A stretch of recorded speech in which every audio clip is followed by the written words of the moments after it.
Welcome back to the deep dive. I hope you're ready to get comfortable, because today we are doing something a little different. We are traveling back in time, and we are stepping into a room that feels, well, it feels electric. It really does. I want you to picture the scene, because the atmosphere is absolutely everything here.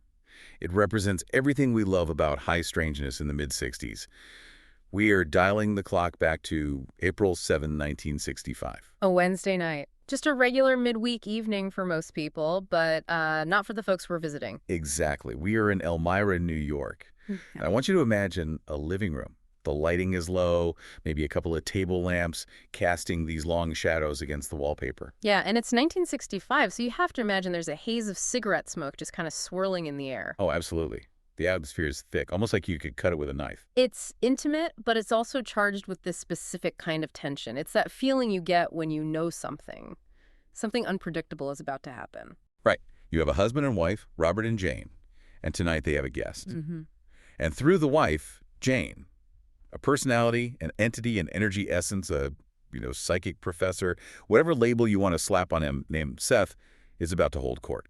And for this deep dive, we are really zooming in with a microscope on just a single document. We're looking at session 144 from the early sessions, book 3 of the Seth material. Now, for everyone listening, this isn't just some spooky ghost story. I mean, sure, it is spooky. You have a woman in a trance speaking in a deep voice that isn't her own. That's unsettling. It is. But our mission for this deep dive is to unpack an evening where the conversation just swings wildly. It goes from a petty, "I told you so," regarding a drug bust, Which is hilarious. to deep personal psychological therapy for the guest. And then, wham, suddenly we're discussing the literal molecular structure of dreams. It is a wild ride. It really covers the full spectrum of the human experience, from, the very petty gossip of a small town to the incredibly cosmic architecture of reality itself. It really does. It shows that the paranormal isn't just about floating tables or spooky noises.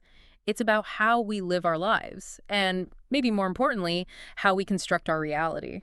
Before we jump into that living room and, take a seat on the sofa, we have to handle the housekeeping. This is important. Right. This deep dive is distributed free of charge on all major platforms for educational purposes. We are here to explore, to learn, and frankly, to get our minds blown a little bit. And we absolutely must give credit where it is due. All the source material we are discussing today comes from the Seth material, and it's published by the New Awareness Network. Yes. If you find yourself hooked by what we talk about, and honestly, you probably will be, you need to go to the source. Absolutely. We are just the guides. The real magic is in the books. So let's set the stage physically.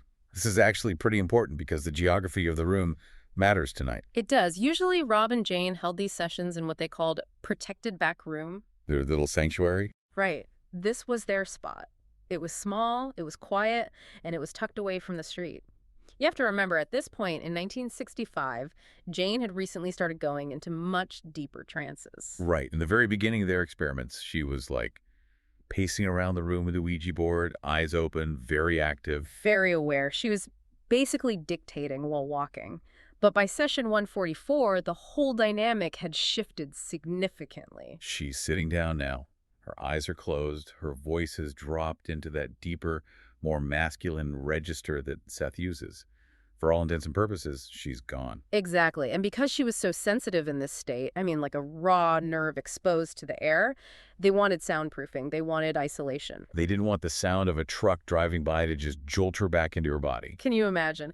But tonight, the logistics are a mess. They have a guest, a Mrs. Lorraine Shafer, who was brought along by their friend, John Bradley. And the protected back room is basically a glorified closet. It's way too small for 3 people, let alone 4 if you count Seth. Right, so they have to take a risk. They move the whole operation back out into the living room. Which adds this layer of genuine anxiety to the start of the recording. Rob's notes say, Jane is nervous. She feels exposed. Well, yeah. She's worried about street noise, interruptions, maybe a neighbor walking by. Anything that might break that delicate connection. You can feel that hesitation in the notes before the session even starts. It's that vulnerability of performing a high-wire act without a net, isn't it? But as soon as the clock hits 9:00 p.m., the switch just flips. She's out. And Seth comes through. And the first thing The absolute first thing. this cosmic multidimensional entity does is basically take a victory lap. It is fantastic. I love. He's incredibly polite. He welcomes the guest, Lorraine, and then immediately pivots to, hey, remember that thing I told you 10 months ago? Turns out I was right. I love this so much. It humanizes the whole phenomenon. Even an enlightened entity likes to keep the receipts, you know. Oh, for sure. So let's unpack this prediction because it's not just distinct, it's verifiable. This goes back to June 17th, 1964. Session 63. Almost a full year before this night. And Seth had mentioned, completely without any prompting from Rob or Jane, a situation involving a friend of Jane's, specifically the friend's husband, and a shady connection to narcotics. And at the time, this was just weird information. Yeah. It came out of nowhere. Jane didn't know anything about it. It wasn't gossip she had heard at the grocery store. No, it was just data floating in the ether. It probably sounded like nonsense, or at least, some kind of unverifiable rumor. So you fast forward to the morning of this session, April 7, 1965. Jane opens the paper, or maybe gets a call, and finds out that this very husband, who has since moved to a different town, Was indeed involved in a massive narcotic scandal. It was all over the newspapers in that other town. The timing is just impeccable. and Seth does not miss a beat. He comes through and says, and I'm quoting here, "The information which Rupert," that's his name for Jane, "learned this morning is correct in essence, and you will see that the data I gave you many sessions back is coming to pass." He even cites the session number. He says, I doubt if this data would be entered on the record had not Seth mentioned it without prompting. He's acting like a lawyer submitting Exhibit A into evidence. He wants it on the record. He wants everyone to know he knew this before anyone else did. But why? I mean, really, why does he do this? Why does a being who exists outside of time and space care about proving he predicted a drug bust in upstate New York? It seems so earthly. It is earthly, but that's the whole point. It's about grounding the experience. You have to remember, this is 1965. The New Age movement hasn't really happened yet. Right. There aren't psychic fairs in every town.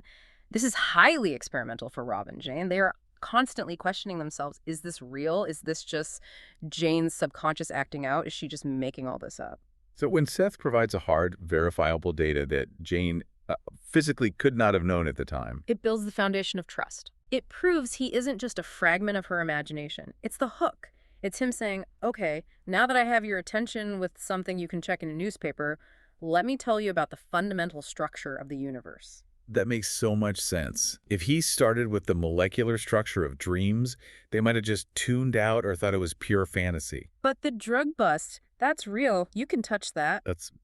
It's a brilliant pedagogical strategy. It's proof first, philosophy second, like a magician showing you his hands are empty before he pulls the rabbit out. Exactly. And he uses this prediction to launch right into a profound philosophical point about the nature of action. This is where we leave the gossip column and enter the physics classroom. This is the heavy-hitting stuff.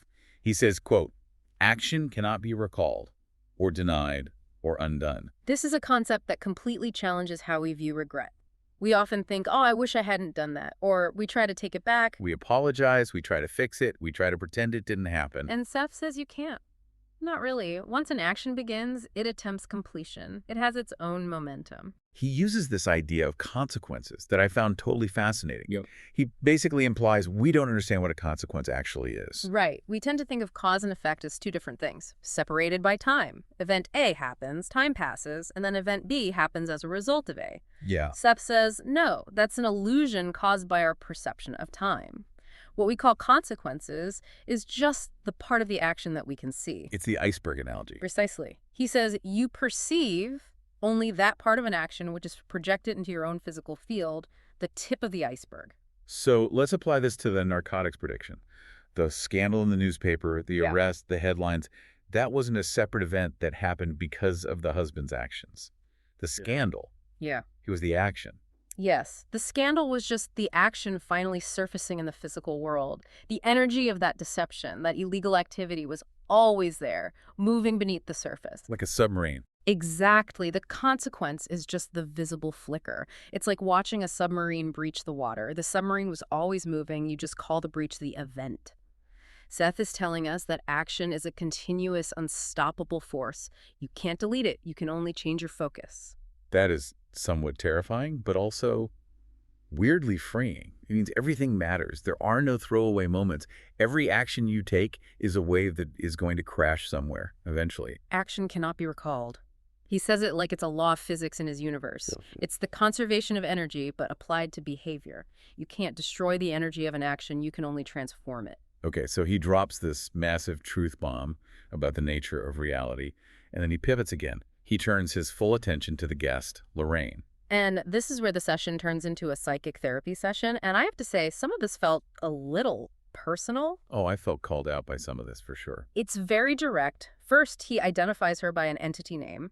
He calls her Marleno. And there's a weird synchronicity there, right? Because names always seem to matter in these sessions.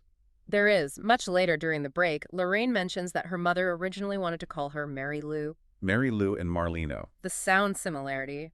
Seth often picks up on these phonetic vibrations, these sound values that stick to a soul. It's like a cosmic fingerprint. But he doesn't just tell her her name.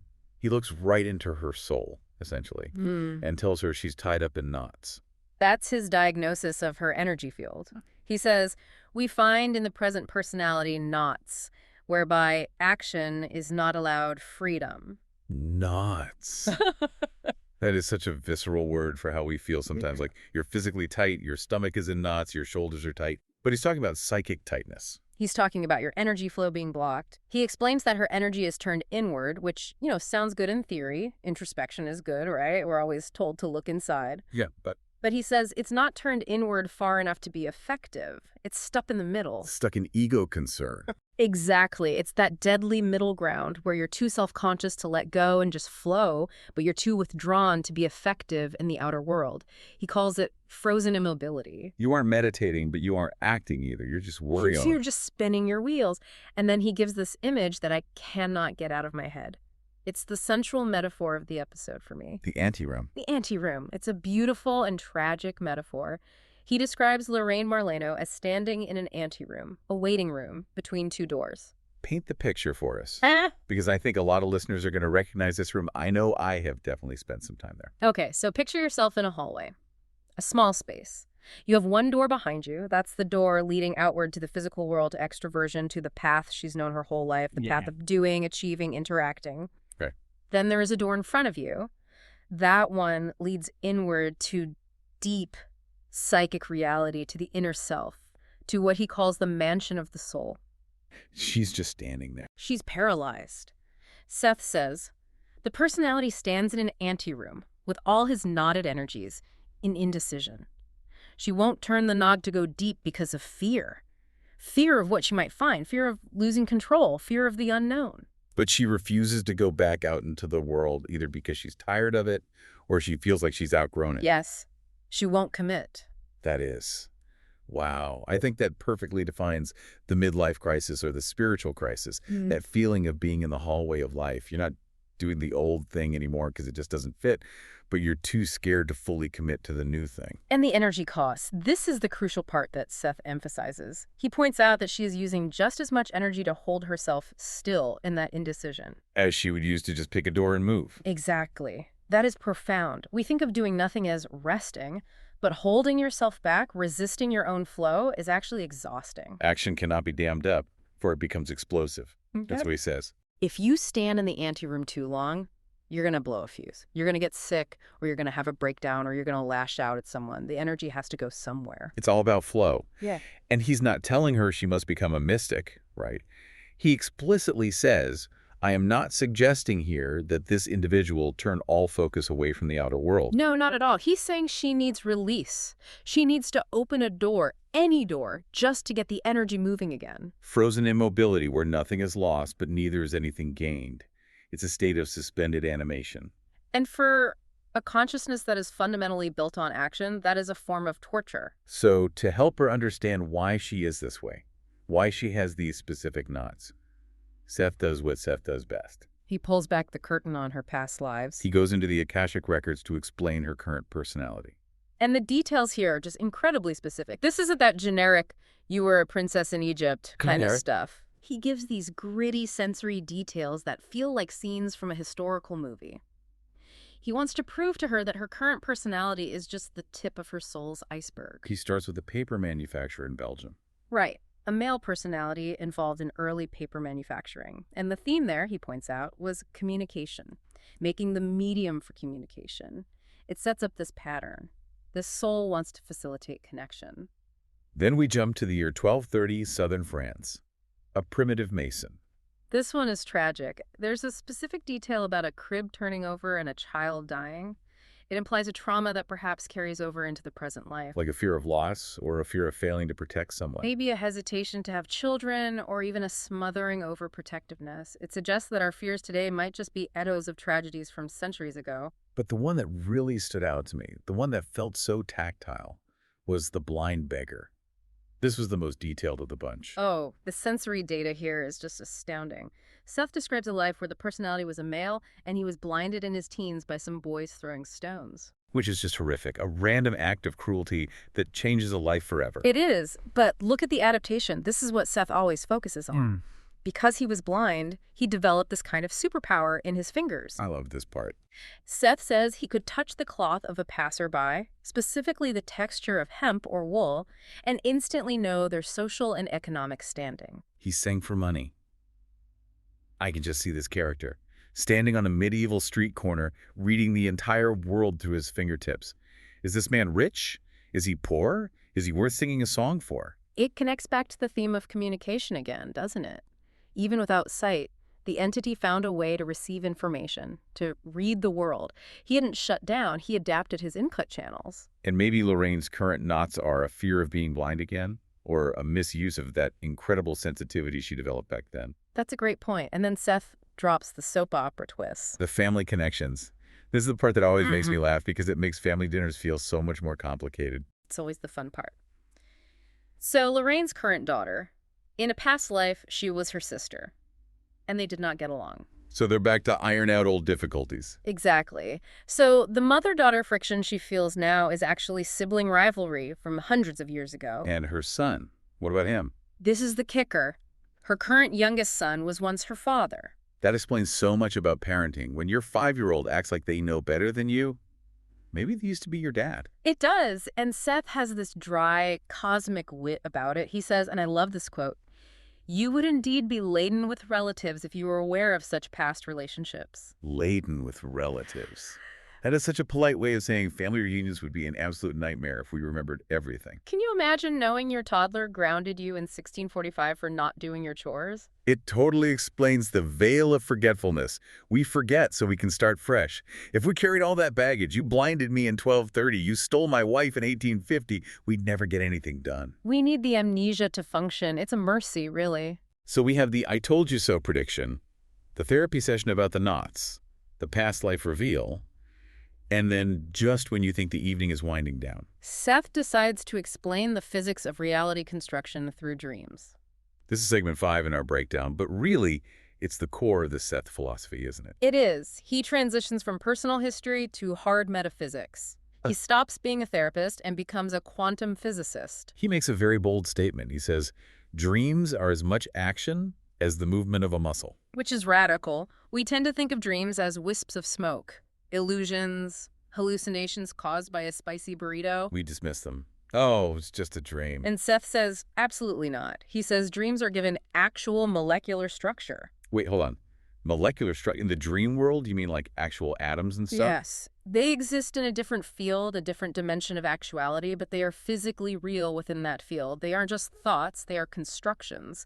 When you dream of a house, you are literally building a house in another dimension. And he explains this mechanism of how we use dreams to solve our problems. This is the part I want to really dig into because it changes how I look at sleep completely. It's a problem-solving engine. It's a simulator. And here's the process Seth lays out, and it's very systematic. Okay. Step 1. You have a problem in the physical world. A conflict, a choice, a dilemma. Maybe you don't know whether to take a new job. Right. Step 2. In the dream state, you construct the possible solutions. You act them out. You build scenario A where you take the job. You build scenario B where you stay. You build scenario C where you quit and move to Tahiti. So you're running a simulation. Exactly. In the dream reality, you live them. You feel the emotions of each choice. You test them out. Then step 3. You choose one. You select the solution that fits best or achieves the desired result based on the simulation. And then what? What's the last step? Step 4. Shortly after you wake up, a physical event occurs that is a duplicate of the chosen dream solution. This is the delayed playback idea. Yes. The physical world is just the echo. The real decision, the real action happened while you were asleep. The physical world is just the printer outputting the document you already wrote last night.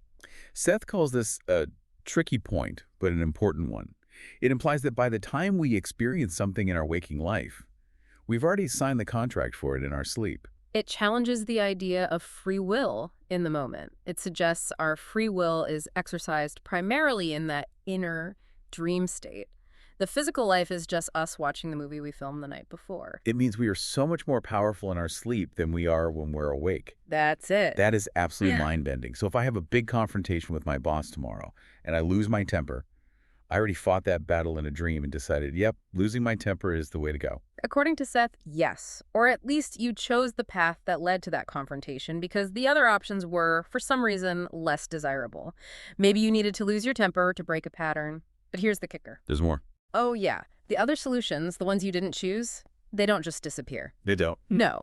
Seth says the other possible solutions, however, still exist as reality within the dream field, and as such, they continue unfolding. That sounds exactly like the many worlds interpretation of quantum physics. Every choice spawns a whole new universe. It's very, very similar. Nothing is wasted. Every possibility is explored, but you only physically experience the one you focus on. It suggests a multiverse where every version of you exists, living out the choices you didn't make.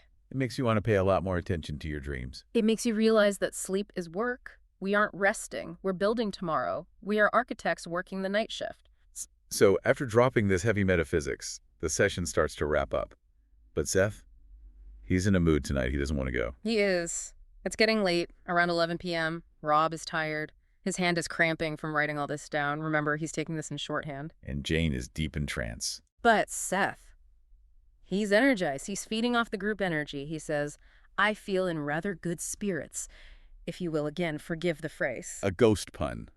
You have to appreciate a disembodied entity doing wordplay on spirits. He's cracking jokes, and he starts roasting Rob. He totally goes after the scribe. Poor Rob. Rob, or Joseph as Seth calls him, is trying so hard to get this all down accurately, and Seth calls him bullheaded. He complains that Rita doesn't trust him enough. He says he certainly shows enough confidence in his own ability, though not in his psychic ability. Here he hedges. But I will run him around that particular hedge. You get a real sense of their relationship here. It's not master and student. It's like two old friends just bickering. It really is. Seth is annoyed that Rob was surprised by the drug bust prediction. He's basically saying, why are you surprised? I told you this would happen. Have a little faith, man. And Rob is trying to end the session. He's looking at the clock. He's saying, well, I think we better close. He's worried about Jane, being in trance for so long. And Seth pouts. He actually pouts. He says, when I am feeling pleasant, you should at least take advantage of it. He wants to socialize. He says he's been so busy teaching lessons, he hasn't had time for social discourse. He's like a lonely intellectual who finally has an audience and doesn't want the party to end. It completely humanizes the entity. It reminds us that personality persists. Death doesn't make you a boring robot. You still want to chat and joke and hang out. He likes the vibe of the living room. Finally, Seth agrees to leave. But he does it with misgivings. He says he's only doing it to show he can be magnanimous. And the aftermath is so telling. Jane wakes up, or comes back to her body, and she can't open her eyes. Her eyelids feel heavy, and she says, he didn't want to go. His energy was still lingering. He was just having too much fun. It's a lovely note to end on. It shows the joy of communication, which brings the whole episode full circle, really. How so? Well, the guest, Marleno, the knot lady, had blocked communication. The blind beggar in her past life found a new way to communicate through touch. And Seth is just overflowing with communication. He is the ultimate example of the open door. So let's bring this deep dive in for a landing. We've covered a lot of ground here. What are we walking away with today? I think we have a few key takeaways. First, the universe is keeping score. Action cannot be denied. What you do, what you think, it all has momentum. It's an iceberg, and you need to be aware of what's under the surface. You can't just delete your mistakes. You have to transform them. Right. Second, the anteroom. This is the one I'm taking home. If you are feeling stuck, ask yourself, am I standing between two doors? Am I wasting my energy holding myself still? And third, the power of the dream state. You are a builder, Every night, you are constructing the molecular framework of your future. You are not passive in your sleep. You are active. It really makes you rethink the phrase, "it was just a dream." There is no just. It's all action. It's all reality. If you want to go deeper, and you absolutely should, you really need to read the books. This was just a tiny slice of session 144. You can find the early sessions and all the Seth books at the New Awareness Network website. That's sethcenter.com/the early sessions. They have the early sessions listed right there. It is just a treasure trove of information. Seriously, go check it out. It's not just reading, it's an experience. It changes how you view the world. And it supports the preservation of this material, which is so crucial. Okay, so I want to leave you with a thought to mull over tonight. We talked about how we solve problems in our sleep and then act them out the next day. With delayed playback? Right. So here's the question. If your physical life today, the arguments, the lucky breaks, the traffic jams, is just the reenactment of a choice you made in a dream last week, what are you deciding tonight when you close your eyes? That is the question. Sweet dreams, everyone. Thanks for listening to The Deep Dive.